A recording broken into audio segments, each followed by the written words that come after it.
আজকাল রাস্তাঘাটে যেখানেই বেরানো হয় সেখানেই জ্যাম থাকে। সকালবেলা বালি দিয়ে গেলাম, সেখানেও ভিড়। আর বালিতে তো দুদিন ধরে ওভারব্রিজের রাস্তা বন্ধ, যে কারণে ঘুরে ঘুরে যেতে হচ্ছে।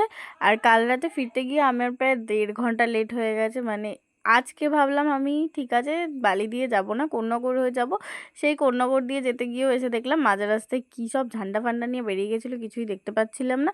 টোটোতে বসে জাস্ট এইটুকুনি দেখতে পাচ্ছিলাম। তো এও তো জ্যামে পড়ে 0.5 ঘন্টার ওপরে দাঁড়িয়েছিলাম।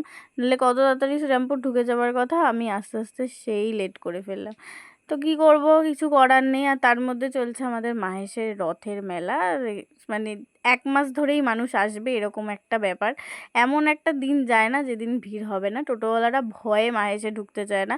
যাওয়ার আগে আগে ভাবে যে যাব কি যাব না, যাব কি যাব না।